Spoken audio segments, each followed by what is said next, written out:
I'm Malis. I'm 33 years old, and my own father gave the business I spent my life building to my younger sister, right after I found out she was sleeping with my fiancé and got pregnant. Before I tell you how I walked away without a word and watched that entire empire crumble into dust in less than 6 months, let me know where you're all watching from in the comments below. It's always cool to see how far these stories travel. It all came to a head in my parents' living room. The air was thick and smelled like stale coffee and betrayal, the smell you never forget. My mother, Martha, was twisting a damp tissue in her hands, her knuckles white. My father, Robert, sat in his worn leather armchair like a king on a crumbling throne, his face an unreadable mask of stone. And across from me, on the floral sofa that I'd helped my dad carry in just a few years ago, sat my sister Natalie with her arm draped possessively around my ex-fiancé, Ryan. His eyes were red and puffy, but he wasn't looking at me. He was studying a spot on the carpet with intense focus, as if it held the secrets to the universe. Just an hour before, he'd stood in the doorway of the house we were supposed to build a life in and told me, with a shaking voice, that he was pregnant with Natalie's child. Now, in this suffocating room, my father finally spoke. His voice was low, devoid of emotion, but every word was a precision strike. Natalie needs a solid foundation to provide for her new family, he said, his gaze fixed on the wall behind me. I've decided to hand over the management of Reynolds & Sons to her, effective immediately. The name of the company hung in the air, Reynolds & Sons, the plumbing business I had poured my blood, sweat at, and every waking hour into since I was a 15-year-old kid. The business I had modernized, expanded, and made profitable beyond my father's wildest dreams. He was just giving it away. It was a reward, a prize for detonating my entire world. A faint, almost imperceptible smirk touched Natalie's lips before she smoothed it away. Ryan's chin trembled, but his eyes remained glued to the floor. And my mother, my own mother, looked at me with those wide, pleading eyes, a silent, desperate request for me to just absorb this, to be the bigger person, to sacrifice myself on the family altar one more time. I didn't shout. I didn't scream or curse. What was the point? The verdict had already been delivered. I was the builder, the provider, the workhorse. But Natalie was the bloodline's future. In their eyes, I was just a means to an end. Slowly, I stood up. The motion felt like it was happening in slow motion, like I was pushing through deep water. I reached into my pocket, my fingers closing around the familiar cool metal of the company keys. The keys to the office, the warehouse, the fleet of trucks I'd handpicked myself. I walked to the polished coffee table and placed them down. They didn't make a loud noise, just a soft, final clink that echoed the sound of my life breaking apart. "Milas, please," my mother whispered, her voice cracking as she finally stood up. She reached for my arm, her touch a familiar weight of obligation. I gently but firmly pulled my arm from her grasp. I looked at my father one last time, truly looked at him, and saw not a parent, but a stranger who had made a calculated business decision, and I was the liability he had just written off. I turned and walked out of that house, out of their suffocating family portrait, and didn't look back. I got into my truck, the engine roaring to life like an angry beast. I just drove, with no destination, no plan. For the first time in my life, I was completely untethered. The silence in the cab was a living thing pressing in on me. I managed about 10 minutes of numb, calm driving before a sound I didn't recognize tore out of my throat. A guttural roar of pure rage and pain. My fist connected with the steering wheel, the hard plastic cracking under the impact. The woman who walked out of that house wasn't the same one who had walked in. She was gone forever, and I had no idea who was left in her place. To understand why I didn't fight, why I just put those keys on the table and walked, you have to understand the foundation of my family. It wasn't built on love, not really. It was built on the shaky ground of my sister's health. Natalie was born with lungs that didn't want to work, a fragile child who spent her early years in and out of hospitals. My parents, Robert and Martha, poured everything they had, their money, their time, their emotional energy, into keeping her alive. I get it, I truly do. You do anything for your kid. The problem was, in their exhausted, terrified minds, they only had one kid, one who was in constant danger. I was the other one, the healthy one, the one who could take care of herself. My entire childhood was a lesson in being invisible. Natalie's fragility became the gravitational center of our household. She was the sun, casting long shadows, and I was just a planet caught in her orbit, expected to circle quietly and never, ever cause a ripple. I learned to swallow my disappointments, to muffle my needs. I remember being 10 years old and bringing home a report card with 5 A's and 1 B+, a B+ in history. My father held it up to the light as if inspecting a flawed diamond. "What happened here, Malis?" he'd asked, his brow furrowed in disapproval. "You can't afford to lose focus. A B+ isn't good enough." There was no praise for the A's, just a laser focus on the single imperfection. A week later, Natalie, who was 7, brought home a report card that was a C of C's and a D in math. My mother hugged her so tight I thought she might break her fragile ribs. "Oh, sweetie, you tried so hard. We're so, so proud of you." That night, they took her out for a celebratory ice cream sundae. I stayed home to finish my homework. The message was crystal clear. My best wasn't good enough. But her mere effort was cause for celebration. It wasn't just about grades. I was about 12, and I'd been saving up for months to go on a school camping trip. I'd done extra chores, saved my allowance. The day before the trip, Natalie came down with a fever. My mother took her temperature. It was 99.5. "Malis, I'm so sorry," she said, not looking at me. "But I can't possibly manage Natalie by myself if she's sick. You'll have to stay home." I pleaded. I argued that Dad would be home from work, but it was no use. I missed the trip. An hour after the school bus left, Natalie was in the backyard playing on her swing set, her fever miraculously gone. I was just the built-in on-call support system. The only person who ever seemed to see the inequity was my grandmother, Eleanor, my dad's mom. She was a sharp, no-nonsense woman with kind eyes that missed nothing. She'd find me in the garage, methodically taking apart a broken lawnmower engine just to see how it worked. She'd sit on an overturned bucket and watch me. "Sometimes the strongest trees have to bear the most wind, Malis," she told me once. "Doesn't make them any less strong. It just means they have deeper roots." She was my rock. When I turned 15, the choice was clear. Go to high school parties and chase boys, or start earning. I started working for my dad at Reynolds & Sons. Back then, it was a small-time local operation. Just my dad, a couple of old-timers named Gus and Sal, and a single rust-spotted van. I wasn't interested in racking up debt for a college degree I'd never use. I liked working with my hands. I liked the logic of it. Plumbing was a puzzle, a system where everything had to fit perfectly for it to work. That's where I met Michelle Peterson. Michelle was a master plumber, a woman who'd been in the trade for 30 years. She was tough, grizzled, and didn't suffer fools gladly. On my first day, she handed me a heavy pipe wrench. "Let's see what you're made of, kid." I spent that day hauling equipment, cutting pipe, and listening. I watched every single thing she did. At the end of the day, I was covered in grime, and my muscles ached, but I had learned more than I had in any classroom. A few weeks in, we were on a tricky commercial job, a problem with fluctuating water pressure that had my dad and the others stumped. I spent my lunch break sketching out the building's old schematics on a napkin.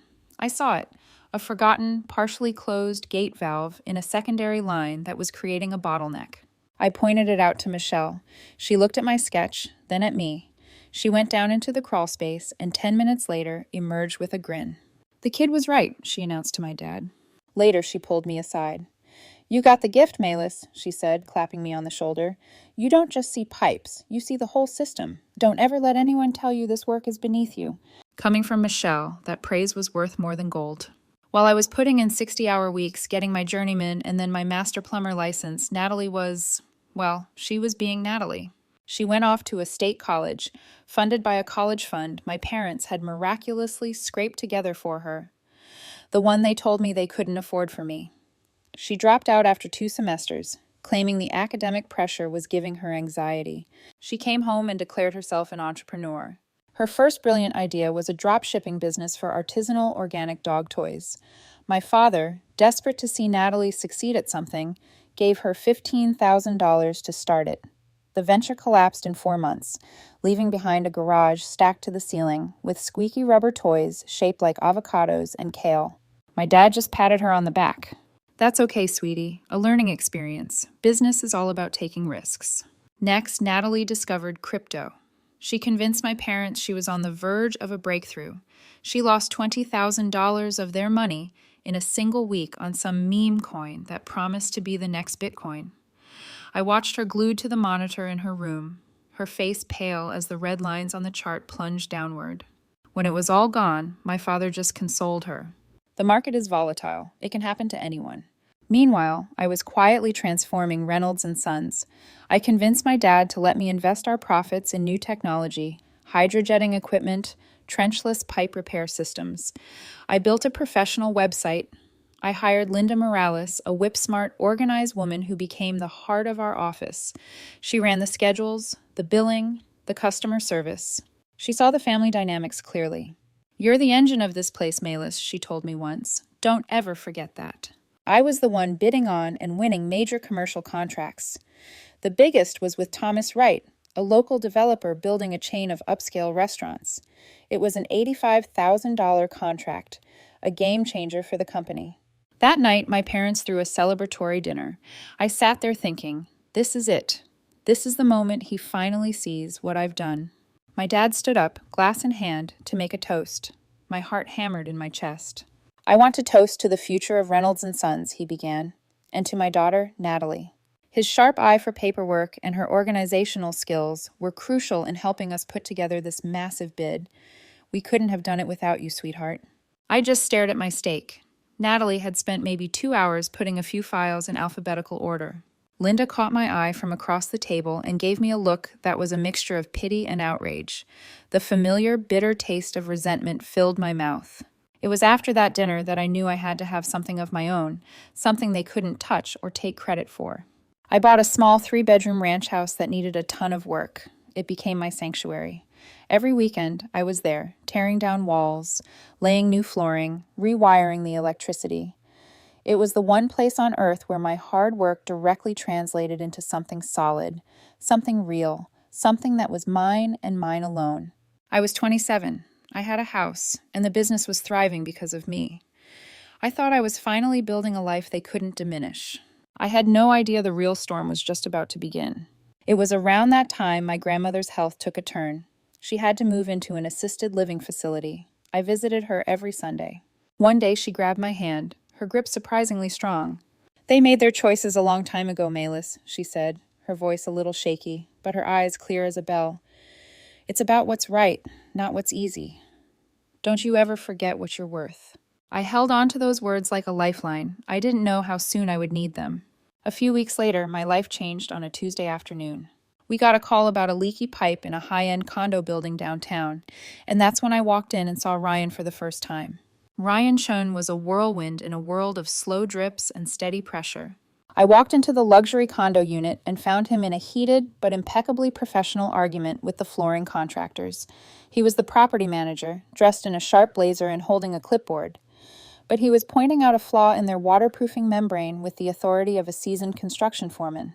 He was smart, tough, and he did not back down. "They're cutting corners," he told me after the contractors had sulkily agreed to redo their work. "My dad's a general contractor. He taught me that shoddy work costs you twice, once to do it wrong and once to fix it." We talked for an hour that day, leaning against the kitchen island, surrounded by the smell of sawdust and drywall. We talked about building codes, material costs, and the eternal headache of managing unreliable crews. It was the first time I'd ever met a man who not only understood my world, but was an active, passionate participant in it. A few days later, I got a call for an emergency leak at his own apartment building.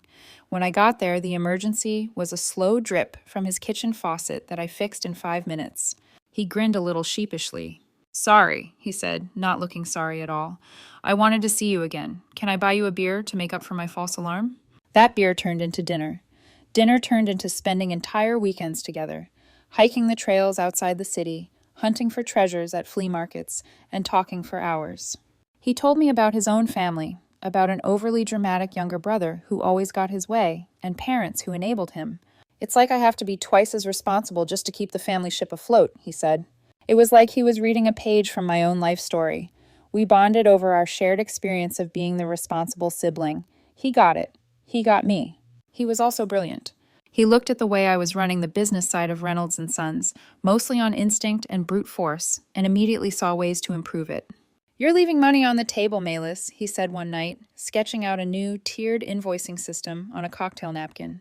He helped me formalize our contracts, streamline our payment processes, and even found a new local supplier for copper piping that saved us thousands of dollars a quarter. He was my partner in every sense of the word. My parents, especially my dad, were impressed. "That boy's got a good head on his shoulders, Malis," he'd say with a rare nod of approval. "Don't mess this up." After 2 years, I knew I was going to marry him. I wasn't one for grand public gestures. I proposed in the half-finished kitchen of a house we were renovating for a client. Down on one knee, amid sawdust, blueprints, and the smell of fresh paint, he cried and said yes before I could even get the ring all the way on his finger. Life felt perfect. It was a word I'd never associated with my own existence. I felt like I was finally building a future that was truly mine, with a man who saw me, valued me, and fought for me. And then Natalie's crypto venture imploded. She came slinking back home, defeated and broke. I felt a familiar mix of pity and frustration. Ryan was the one who suggested we give her a job. She could help Linda in the office, he said, his voice soft and reasonable. Just some simple administrative stuff. Filing, answering phones. It would give her a sense of purpose. Maybe you're too hard on her, Malis. She's your sister, after all. My gut screamed no, but my heart, softened by Ryan's logic, relented. It felt like the right thing to do. And that's when everything started to shift, so subtly at first that I barely noticed. Ryan began spending more and more time at my parents' house, using the excuse that he and my mom were planning the wedding. He and Natalie started having inside jokes I wasn't privy to. I'd walk into the living room and they'd stop talking. A weird, charged energy hanging in the air. When I'd ask what was so funny, Ryan would just wave a hand and say, "Oh, nothing. Just Natalie being silly." I started noticing small, unsettling things. Ryan, who had always been an open book, suddenly had a new password on his phone. Natalie started wearing a designer perfume I knew for a fact she couldn't afford on the salary we were paying her. Once I came home early and found her car in our driveway. When I went inside, Ryan seemed flustered, saying she had just stopped by to drop off some wedding invitation samples from my mother. It felt thin, but I wanted to believe him. Linda, my loyal office manager, was the first to sound the alarm. She pulled me aside one day after Natalie had messed up a supply order for the third time. "Milas," she said, her voice low and serious. "I don't want to overstep my bounds, but I don't like what I'm seeing." "What do you mean?" I asked, already defensive. "I see them. Ryan comes by the office a lot when you're out on a job. They go for long lunches. They stand too close. I don't trust her, Malis, and I certainly don't trust him. Call it a gut feeling, but something's off." "She's just trying to be nice to him," I argued, though my voice lacked conviction. "She feels sorry for him." "It's more than nice," Linda insisted, her eyes full of genuine concern. "Please, just be careful." I tried to brush it off, to tell myself Linda was being overly protective. But the seed of doubt she had planted began to grow, watered by 100 tiny inconsistencies. The final straw wasn't some dramatic discovery in the heat of the moment. It was a cold, hard piece of paper, a credit card statement for the joint account I shared with Ryan, the one we use for household expenses. I was just glancing over it before filing it away, and a charge leaped out at me. A $2,000 charge from a high-end jeweler downtown. My heart started to pound a slow, heavy rhythm against my ribs. I hadn't bought anything. I immediately thought it was fraud and called the credit card company. The customer service rep was polite and efficient. She confirmed the purchase was made in-store 2 weeks ago. It wasn't fraud. My blood ran cold. That meant Ryan had bought it. But why? And for whom? And then a memory surfaced, sharp and ugly. Last week at Sunday dinner, Natalie had been beaming, showing off a flashy new watch, a sleek, expensive-looking timepiece. My dad had even commented on it. "Nice watch, sweetheart. Business must be picking up." Natalie had just smiled, that smug, lazy smile of hers. The room started to spin. Couldn't be. It was too ugly, too cliché, too devastating. That night, I confronted him. We were in our kitchen, the meticulously organized wedding plans pinned to a corkboard on the wall. I didn't raise my voice. I just held out the statement. "What's this charge, Ryan?" He glanced at it, and for a split second, I saw pure panic flash in his eyes before he slammed a mask of nonchalance into place. "Oh, it's a wedding present for my dad." "Your dad wears a $20 Casio," I said, my voice dangerously flat. "He has for as long as I've known him. I saw Natalie's new watch last Sunday, a $2,000 watch. Is that where this went?" The silence in the room was a physical thing. He couldn't look at me. He opened his mouth, then closed it again. "You're sleeping with my sister," I said. It wasn't a question. It was a statement of fact. He finally broke. Tears streamed down his face, but they weren't tears of remorse. They were tears of frustration, of being cornered. "I didn't mean for it to happen," he cried. The classic line. She understands me in a way you don't. She's not always so serious, so focused on work. But then the real truth, the cold, calculating heart of it all, came out. "I love you, Malis, I do," he said, his voice hardening, the victim act melting away to reveal the strategist beneath. "But I need security. I need to know I'll be taken care of. And in this family, let's be honest, Natalie is security. She gets whatever she wants. She's the favored one. You." He hesitated, but then said it. "You're just the workhorse." The workhorse. That single word echoed in the silent kitchen. It was the distillation of my entire existence in that family. All the late nights, all the stress-filled days, all the sacrifices. To him, they didn't make me a partner. They made me a tool. Natalie was the prize because she was the heir, the inheritance, the business, the family's blind loyalty. It would all flow to her. He had done the math. He had placed his bet, and it wasn't on me. "Pack a bag," I said, my voice completely devoid of all emotion. "Get what you can carry tonight. I want the rest of your things out of my house by the end of the weekend." He stared at me, his mouth agape, as if he genuinely expected me to argue, to fight for him, to beg him to choose me. But I was done fighting for people who had so clearly demonstrated I wasn't worth fighting for.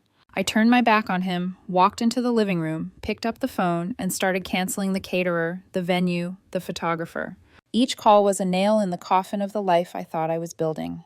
With every non-refundable deposit I lost, I felt a little bit freer. The 2 weeks after I kicked Ryan out were a strange, hollow limbo.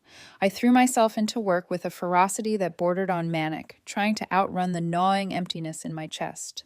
I thought the worst was over. I was a naive idiot.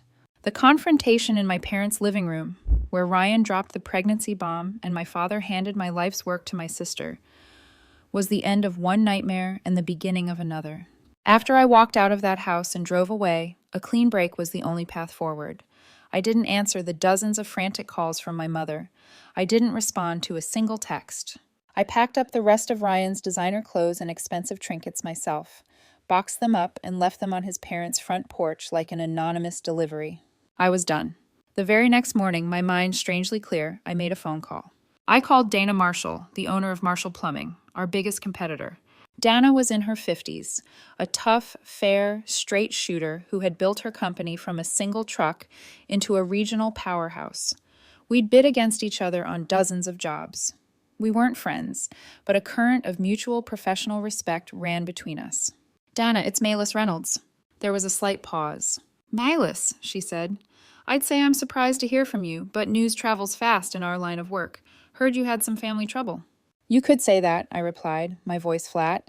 "I'm looking for a position. Project manager, lead technician, whatever you've got. I've officially left my family's company." Another pause, this one longer. I could almost hear the gears turning in her head. "You're the woman who landed the right restaurant contract. You're the reason my profit margins have been shrinking for the last 3 years. I know your work. When can you start?" "Tomorrow morning," I said without hesitation. "See you at 7, she replied and hung up. Just like that, I had a new job, a new start. The salary she offered me was a solid 20% higher than what I was technically paying myself at Reynolds & Sons. It was a surreal feeling, walking away from a company with my name on the building to go work for the competition, but it was also a profound relief. It was a clean slate, a place where my only value was the quality of my work. My first week at Marshall Plumbing was a whirlwind of new faces, new procedures, and massive projects. Dana, true to her word, didn't ease me in. She threw me into the fire, putting me in charge of a major project, the complete plumbing installation for a new multi-story medical facility. It was complex, high-stakes work, the kind of challenge I thrived on, and it felt incredible to be valued purely for my skills, not my last name. That's where I first met Alex Taylor. He was the general contractor's project manager for the site. The first time I saw him, he was wearing a hard hat and a bright orange safety vest over a crisp button-down shirt, arguing with the electrical foreman about conduit placement. He was all business, with a sharp mind and a clipboard that seemed to be a permanent extension of his arm. Our first conversation was blunt and to the point, about a discrepancy in the blueprints. The specs call for 3-inch copper for the main water line to this wing, I told him, pointing to the plans spread across a makeshift table.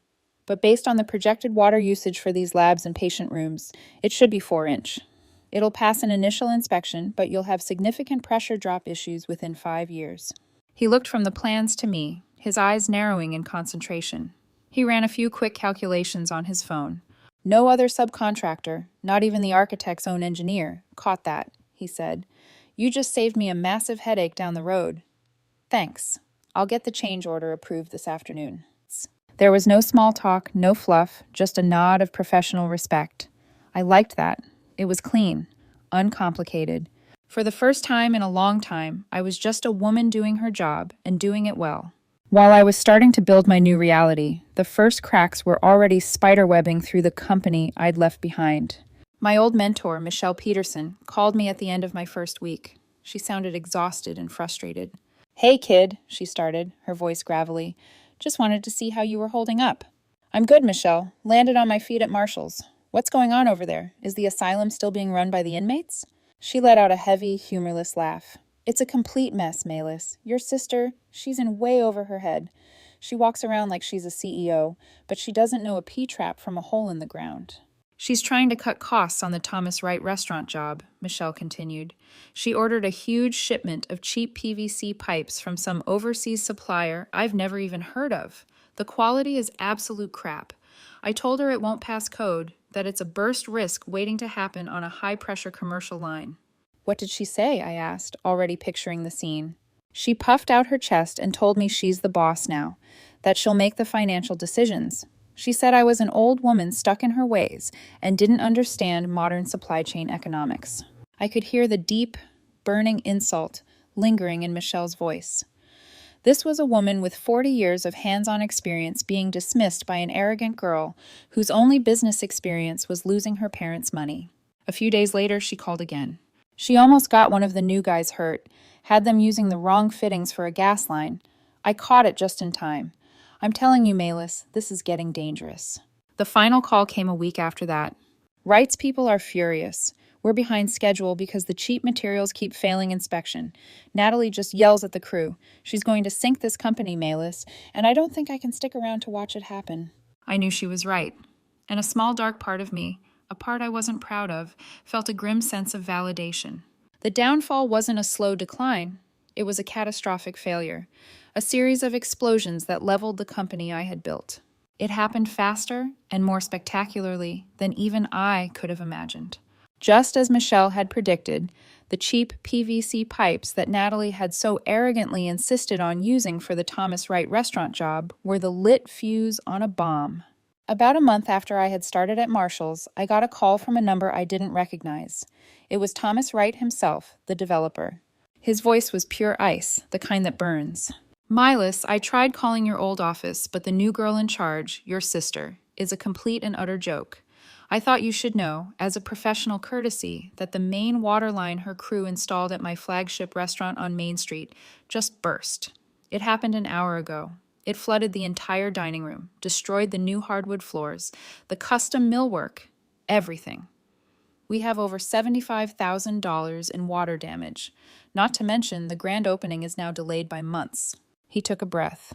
My lawyer will be in touch with your father, but I wanted you to know personally that as of today, the Reynolds name is mud in this town. He hung up before I could even respond. I just stood there, phone in hand, looking out over my own well-run job site. It was exactly what Michelle had warned would happen. Natalie, in her infinite wisdom, had tried to save a few thousand on materials and ended up costing the company a fortune, not just in damages, but in the one thing you can never buy back: trust. That lawsuit was the first domino. The story was all over the local business news sites. The next day, I got 2 calls. The first was from Michelle Peterson. The second was from Carlos, the other senior plumber. They were both quitting. I can't do it, Malis, Michelle said, her voice heavy with resignation. I'm not going to risk my license and my reputation for that arrogant girl. I'm sorry. They weren't going to be the scapegoats for Natalie's incompetence. Their departure left her with a skeleton crew of inexperienced kids who didn't know how to handle the crisis. The company's Yelp and Google reviews I had painstakingly cultivated to a 4.9-star rating, plummeted into a 1-star abyss. Words like disaster, unprofessional, lawsuit, and avoid at all costs became the company's new online identity. I tried to ignore it, to compartmentalize, to focus on my new work, my new life. But it was like watching a slow-motion car crash that you somehow had a personal stake in. The real bombshell, the piece of information that reframed the entire betrayal, came from Linda. She called me one evening, her voice trembling with a potent mixture of righteous anger and guilt. "Milas, I have to tell you something," she said, barely above a whisper. "I feel terrible. I saw something, and I should have said something sooner, but I wasn't sure." "Linda, what is it? Are you okay?" I asked, suddenly on high alert. "I saw Ryan," she said, and just hearing his name landed like a brick in my chest. "Last weekend, I was out with my sister at a wine bar downtown, one of those fancy new places, and Ryan was there, at a table with some friends. He was laughing, drinking, and Mayless, there was no baby bump." I froze. "He was wearing a tight shirt," she continued. "No bloating, no anything. I'm telling you, I don't think there ever was a pregnancy." The phone felt slick and heavy in my hand. I sat down on my couch, heart pounding, the world tilting slightly beneath me. He faked the whole thing. The pregnancy, the new family, the entire moral and emotional justification for my father's monumental betrayal. It was all a lie. A calculated, venomous, sociopathic lie to trap a spouse. And when I hadn't fallen for it, he'd pivoted the scam to Natalie. It wasn't a crime of passion. It was a meticulously planned hostile takeover of a family. "Mayless, are you there?" Linda's voice crackled through the phone. "I'm here," I said, my voice with a new cold clarity. "Thank you. You have no idea what you've just done." I didn't do anything with the information at first. I just let it sit there, a cold, hard stone of truth in my gut. I didn't have to. The final act was already in motion. A week later, a familiar, beat-up Ford F-150, looking more dented and sad than I remembered, pulled up to the medical facility job site. My father got out. He looked 10 years older. His work shirt was wrinkled, his face pale, and he looked lost and utterly out of place against the backdrop of this massive, efficient, and successful construction project. He spotted me talking with Alex and Dana, going over a new set of blueprints. He walked over, his boots crunching on the gravel, his shoulders slumped in defeat. "Milas," he said, his voice strained and weak, "I need to talk to you." Dana and Alex, sensing the gravity of the moment, stepped away discreetly but stayed within earshot. "What do you want, Dad?" I asked, my voice even and steady. "The company. It's in trouble," he said, his eyes scanning my face like he was searching for a glimpse of the daughter he used to control. "The lawsuit. We're losing clients. The bank is calling our loans. We can't make payroll next week. I need you to come back." I just stared at him. The sheer unmitigated audacity of it was breathtaking. "I need you to come back and fix this," he repeated, his voice cracking. "It's the family legacy. It's what your grandfather built from nothing. Think of your family. Think of your nephew, your sister's child. He'll have nothing." And there it was. His last desperate, pathetic play. The appeal to family, to legacy, to the imaginary grandchild he thought was coming. The stone of truth in my gut became a weapon in my hand. I took a step closer and lowered my voice, low and clear, so only he and Dana and Alex could hear. "There is no grandchild, Dad." He blinked, confused. "What are you talking about?" "Ryan was never pregnant," I said, each word deliberate and sharp. "It was a lie, a scam he cooked up to trap a husband, and when I didn't take the bait, he used it on your precious Natalie, and she was stupid enough, and you were blind enough, to fall for it." The color drained completely from his face. He looked like I had just physically struck him. "No, that's not— she wouldn't. She couldn't." "She did," I said coldly. "You blew up our family and gave away my life's work based on a lie. You didn't do it for a grandchild. You did it because you always chose her over me. You bet on the wrong daughter, Dad." I turned my back on him. Then, with a calm I didn't even recognize, I said the words I had never dared to say before. "This is my life now." I gestured to the thriving job site around me. "I'm not coming back to clean up your mess." This company, Marshall Reynolds Plumbing, is a real business. We value competence here. I glanced at Dana, who gave me a firm, grim nod of confirmation. The public validation of my new status was absolute and crushing. You and Grandpa built that company, I added, not even looking at him, and then you stood by and let your golden girl burn it to the ground. It's your legacy. You live with it. I walked away without another word, leaving him standing there, alone in the middle of the gravel lot. A broken man who was finally, and much too late, face to face with the true cost of his choices. He had lost not one daughter, but two, and he had no one to blame but himself. The final collapse was swift, brutal, and utterly complete. When my father returned home that day, a ghost of a man armed with the devastating truth, he confronted Natalie and Ryan. I wasn't there, of course, but Linda heard the whole sordid story from one of the office temps who had the misfortune of witnessing the final ugly implosion of the Reynolds family. Faced with the undeniable fact that her lie had been exposed, Ryan didn't even try to deny it. According to the temp, there were no tears, no apologies, no shame. He simply looked at my father with cold indifference. I picked the daughter I thought you valued the most, he reportedly said. Don't blame me, because you raised a fool. Then he packed his designer bags, called an Uber, and was gone. He vanished from their lives as quickly and destructively as he had entered them. With his meal ticket gone and the reality of the company's ruin, the lawsuits, the debt, the public humiliation crashing down on him, Natalie did what she had always done. When faced with a real consequence, she panicked. She did what cowards do. She ran. Sometime that night, she logged into the company's bank account online, transferred the last remaining $12,000. Money that was supposed to go to the few remaining employees for their final paychecks and to desperate suppliers, into her own personal account and disappeared into the night. She left a pathetic one-sentence note on the kitchen counter that said, "I need some space to figure things out." That single act of theft was the final nail in the coffin of Reynolds and Sons. The lawsuit from Thomas Wright, combined with a mountain of debt and no incoming revenue, was a death blow.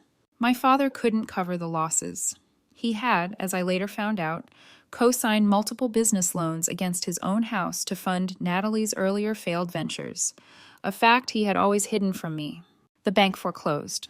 The company that had borne our family name for 2 generations was officially declared bankrupt. The rusty van my grandfather had started it all with was sold for scrap at auction. The office equipment was liquidated. And the home I grew up in, the one with the pencil marks on the doorframe measuring my height year after year, went up for sale with a stark red, "Bank owned," sign hammered into the front lawn. About a month later, after the dust had settled into a thick layer of ruin, my mother Martha showed up at my house unannounced. She looked frail and diminished, the stress having carved deep, unfamiliar lines into her face. She stood on my pristine front porch, clutching her purse like a life raft, looking at my well-kept lawn and the new gleaming company truck in the driveway, a Ford F-250 with the crisp Marshall Reynolds Plumbing logo on the side. "Your father and we have to be out of the house at the end of the month," she said, her voice hollow and thin. "We're going to go stay with my sister in Columbus for a while, until we figure things out." I just nodded, a silent acknowledgement. There was nothing to say. "Why, Malis?" she finally asked, the question breaking free, tears welling in her tired eyes. "Why were you so cruel to your father? He made a mistake, a terrible mistake. But he's still your dad. Why couldn't you just help? Family is supposed to help each other." The question, the guilt trip, the appeal to a version of family that had only ever worked in one direction. It hung in the air between us. The old me, the obedient, conditioned daughter, would have felt a sharp pang of guilt. I would have caved. But I wasn't that person anymore. "Cruel?" I replied, my voice calm but firm, holding her gaze. "I wasn't cruel, Mom. I just chose myself." For the first time in my entire life, I chose my own well-being over Natalie's wants and Dad's expectations. That's the one thing you and Dad never, ever allowed me to do.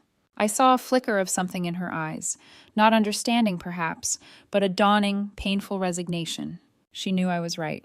She had been a part of it, a silent enabler who had always preached the gospel of family unity, but had only ever enforced it in one direction, my submission and sacrifice. I went inside and wrote her a check. It wasn't a huge amount, but it was enough to help them get a deposit on a small apartment, to keep them from being completely destitute. It wasn't a peace offering. It was a severance payment. I walked back out and handed it to her. "Here," I said, "to help you get on your feet." She took it, her fingers trembling as she folded the check into her purse. Will we see you again, Malis?" I don't know, Mom, I said honestly. I need some time, a lot of time. It felt like a final goodbye. I was setting a boundary, not just with her, but with my entire past. As I watched her walk back to her old beat-up sedan, the car that had taken me to 1,000 soccer games and dentist appointments, I didn't feel anger or sadness anymore. I just felt a quiet, profound sense of peace. The storm was finally over. The wreckage was immense. But I had survived. And for the first time in my life, the sky ahead was clear. I was free. 2 years can change everything. It's a cliché, I know, but sometimes clichés are true. The woman who had punched her steering wheel in a fit of rage and grief, who had felt the world crumble under her feet, now felt like a character from someone else's story. The bitterness that had settled deep in my bones after the betrayal had slowly, almost imperceptibly, dissolved, replaced by the quiet, solid confidence that comes from building something real, something earned. Dana Marshall and I weren't just owner and employee for long. We became true partners. She was a woman who valued results over talk, and I was a woman who delivered results. She saw my drive, my expertise, and my unwavering commitment to quality. About a year after I started, she called me into her office. The afternoon sun was streaming through the window, illuminating the dust motes dancing in the air. "Milas," she said, getting straight to the point, as always. "I'm getting too old for this 60-hour-a-week grind. I want to spend more time with my grandkids. Maybe actually take that fishing trip to Alaska my wife has been nagging me about for 10 years. She pushed a thick folder across the polished surface of her desk. It was a formal partnership proposal. She was offering me a 40% stake in the company, bought out over 5 years from my share of the profits. My new title, Managing Partner. The new name, Marshall Reynolds Plumbing. My name on a business, not as an inheritance, not as something handed down or taken away, but as something earned, forged in competence and mutual respect. I looked at the papers, at my name next to hers, and I felt a surge of emotion so strong it made my throat tighten. I stood up and shook her hand, my grip firm.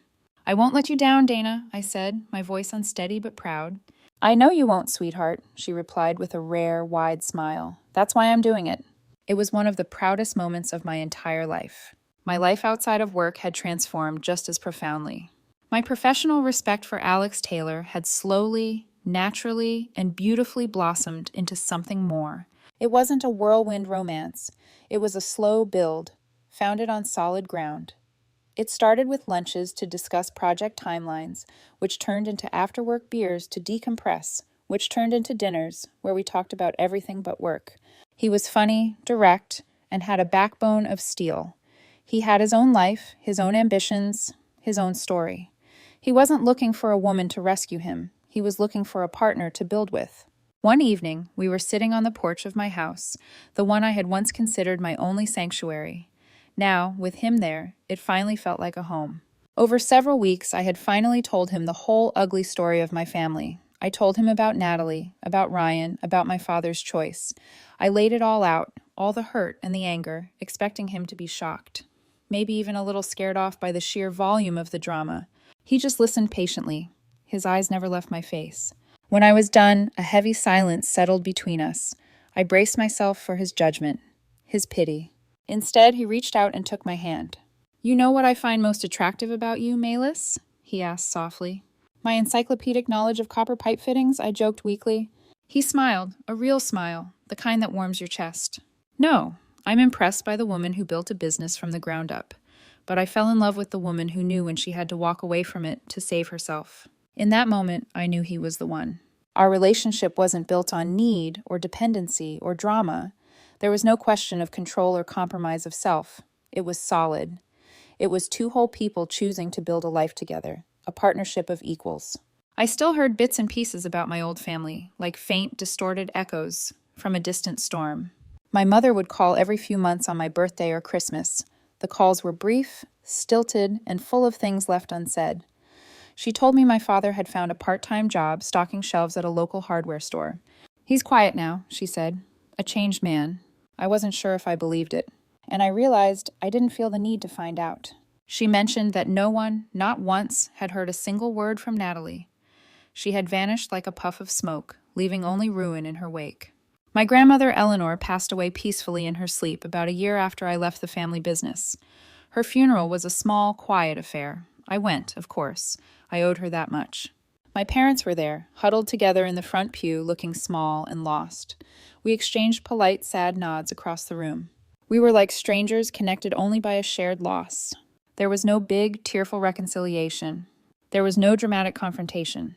There was just the quiet, somber acknowledgement that some things, once broken, can't be put back together, and maybe they aren't supposed to be. As I stood there listening to the eulogy, I thought about the two legacies. The one my grandmother left me, of quiet strength, integrity, and self-worth, and the one my father had tried to force on me, of obligation, resentment, and dysfunction. Before she died, during our last phone call, my grandmother had said something that had become my mantra. Don't spend your life trying to fix a broken foundation, Malis. It'll just crumble under you. Go find some solid ground and build something new. That's what I was doing with Dana, with Alex, with my new life. I was finally on solid ground. Last Saturday, Alex and I hosted a barbecue in the backyard of our new house. We'd bought a place together a few miles out of town, with a big yard for the dog we planned to get and a huge detached workshop that was my version of paradise. The late afternoon sun was setting, casting a warm, golden glow over everything. The air smelled of freshly cut grass and grilled burgers. It wasn't a big party. It wasn't a celebration of any one thing. It was just life. Dana Marshall was there with her wife, laughing as she let her 5-year-old grandson spray her with a water gun. Michelle Peterson, my old mentor who I'd hired as our lead foreman at Marshall Reynolds, was holding court by the grill, telling some old, likely embellished war story from a job site 20 years ago. Linda Morales, who had left Reynolds & Sons a week after I did and now worked as our office manager, was there with her husband, chatting animatedly with Alex. They had become fast friends, two sharp people who didn't suffer fools. This was my family now. Not a family bound by blood and bitter obligation, but one forged in loyalty, mutual respect, and shared experience. A family I had chosen, and who had chosen me back. Alex came over and wrapped his arms around my waist from behind, resting his head on my shoulder as we watched the scene unfold. "It's a good day," he said softly. "It's a great day," I agreed.